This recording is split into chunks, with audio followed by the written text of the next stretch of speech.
Ainda precisamos desenhar esses mapas e vamos desenhando aos poucos. Nós vamos mandar um navio, desenhar um pedacinho do mapa, depois mandamos 2 anos depois mandamos outro navio, desenhamos outro pedacinho e assim vamos de 2 anos em 2 anos, de navio em navio, nós vamos traçando os mapas todos, porque foi assim que foi feito. Foi dessa forma que os mapas foram sendo traçados. O burguês, meio desconfiado, pergunta: e alguém sabe construir esses navios? Navios que aguentem navegar o mar ou o oceano? Porque ninguém sabia. Era preciso testar tudo. A ciência náutica da época estava acostumada a navegar no mar Mediterrâneo. O Oceano Atlântico era um mistério para todo mundo. O baixinho diz: não, ninguém sabe. Nós vamos ter que estudar isso antes. E o burguês pergunta: tá bom, e os marinheiros que serão necessários? Eles estão treinados? O baixinho diz: não, ainda não. Mas vamos montar um centro de treinamento. E o burguês: e quanto tempo precisarei esperar para ter o meu dinheiro de volta? Porque o burguês pensa dessa forma. Os nossos investidores também pensam assim. Eles perguntam: bom, tudo bem, eu vou investir, e quando é que eu vou ter o meu retorno? Qual seria a resposta naquela época? O baixinho diria: bom, no mínimo 50 anos, se tudo der certo. 50 anos. E o burguês pergunta, a última pergunta: e o lucro é garantido? E o baixinho seria obrigado a responder: não, eu não garanto nada.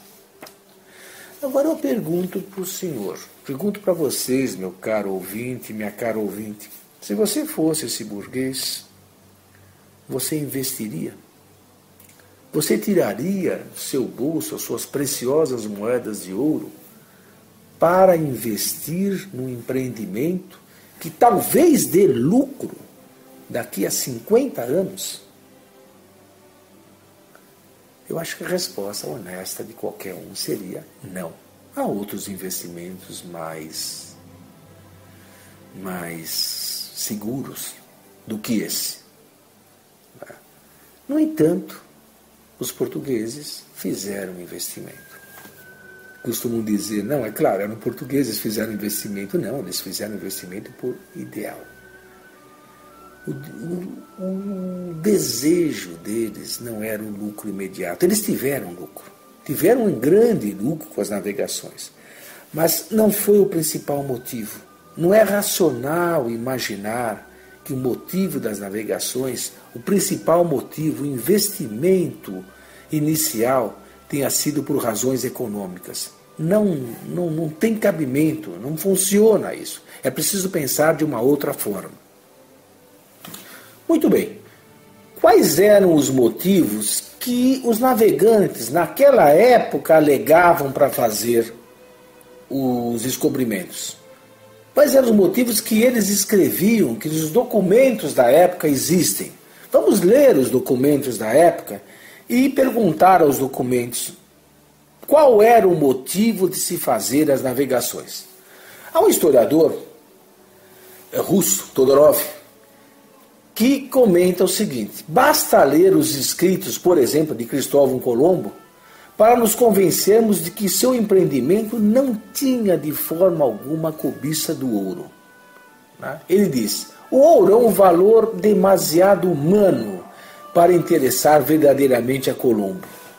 E o próprio Colombo escreveu: Nosso Senhor sabe que eu não suporto todas essas fadigas para acumular tesouros, já que, pelo que me concerne, eu bem sei que tudo quanto se faz nesse mundo é vão se não se faz para a glória de Deus. Outro documento. Vamos ler o testamento da rainha Isabel de Castela, que foi a grande impulsionadora das viagens de Colombo. O nosso desejo absoluto, escrevia a rainha Isabel de Castela, ao suplicarmos ao Papa Alexandre VI que nos concedesse a propriedade de metade das ilhas e das terras firmes do oceano, era fazer todos os esforços para levar os povos desses países novos a converter-se à nossa santa religião. Olha aí, converter-se à nossa santa religião. Enviar-lhes sacerdotes, religiosos, prelados e outras pessoas instruídas e tementes a Deus para os educar nas verdades da fé, dar-lhes o gosto e o costume da vida cristã. Eu sei que vocês estão pensando, eu sei que algumas pessoas estão pensando que tudo isso é balela. Eu vou responder isso já já. Vamos continuar, mais um documento só. Pero Vaz e Caminha, a famosa carta do Pero Vaz e Caminha, o certidão de nascimento do Brasil. Quando ele escreve a Dom Manuel, a famosa carta, o que ele diz? Aspas. Até agora, não pudemos saber se há ouro ou prata nessa terra, ou outra coisa de metal, nem a vimos. Entretanto, o melhor fruto que dela se pode tirar, parece-me que será salvar essa gente. E esta deve ser a principal semente que Vossa Alteza nela deve dançar. E o próprio rei, o rei Dom João III, no regimento para o primeiro governador-geral do Brasil, as instruções do rei para o primeiro governador-geral do Brasil, Tomé de Souza, ele afirmava que seu interesse primordial no Brasil era, aspas, promover o serviço de Deus e a exaltação da nossa santa fé. Eu sei o que algumas pessoas vão dizer. Vão dizer, não, isso é bobagem. Eles falavam isso para mascarar as intenções deles. Essas frases bonitas, escritas, religiosas, colocadas nos documentos, na verdade eram máscaras para esconder a verdadeira intenção, que era a exploração econômica. E eu respondo o seguinte, esconder a intenção de quem? A quem que eles pretendiam iludir? Aos historiadores de 500 anos depois? Nós vamos ter que admitir, então, que eles escreveram um documento para mascarar suas intenções para quem fosse ler o documento deles 500 anos depois? Por que não julgar de uma maneira mais honesta e pensar o seguinte, não, eles acreditavam nisso mesmo. Eles achavam que isso era mesmo. Essa mesma historiadora que eu já citei, a Janice Teodoro, ela adverte e comenta, aspas, vamos desconfiar da empresa, vamos degustar a epopeia. Embora possa parecer estranho para nós, do século XX, século XXI, os descobrimentos e a montagem do sistema colonial constituem-se numa grande epopeia, na qual os gestos não foram sempre comedidos, nem a lógica do capital transparente. Os colonos ocuparam regiões em que os investimentos nem sempre eram vantajosos, e o que lhes garantia um perfil heróico, já que o lucro era muito incerto. Essa também era a opinião do talvez o maior historiador brasileiro, o grande historiador brasileiro, Sérgio Buarque de Holanda, quando afirmava que, aspas, os portugueses tiveram, na proeza de conquistar o trópico para a civilização, a sua maior missão histórica. Veja, ele fala de missão. O historiador comenta que os portugueses viam as navegações como uma missão e a sua realização como uma epopeia.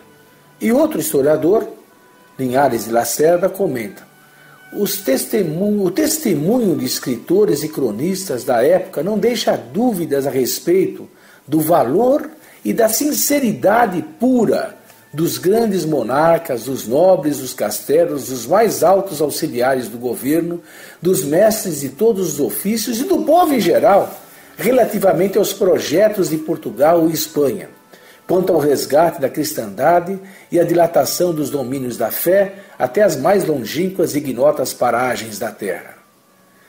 E eu gosto de lembrar um verso que eu não sei quem compôs, mas que eu acho simplesmente maravilhoso e que definem as grandes navegações, e que com isso eu encerro, e com esses versos eu encerro essa primeira fala que com grande alegria minha me convidaram. O que movia as caravelas não era o vento, nem as velas, mas era a cruz gravada nelas.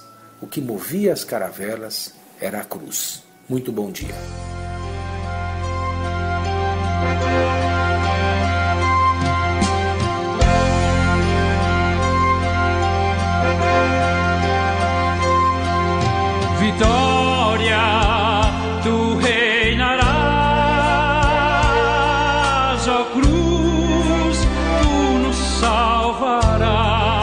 A Rádio Voz do Coração Imaculado apresentou Brasil, Terra de Santa Cruz, com a participação especial do professor Evandro Faustino. Brilhando sobre o mundo que vive sendo a luz, tu és um sol fecundo de amor e de paz, ó cruz.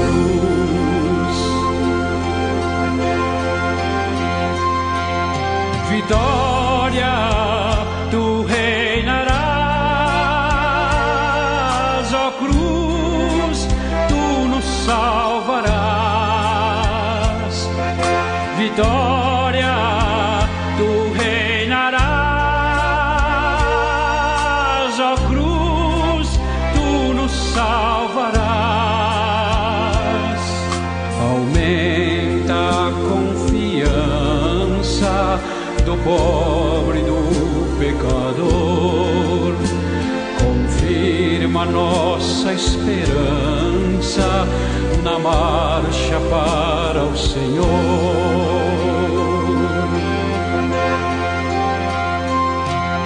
Vitória, tu reinarás, ó cruz, tu nos salvarás. Vitória, tu reinarás, ó cruz, tu nos salvarás. À sombra dos teus braços a igreja viverá, por ti no eterno abraço o Pai nos acolherá.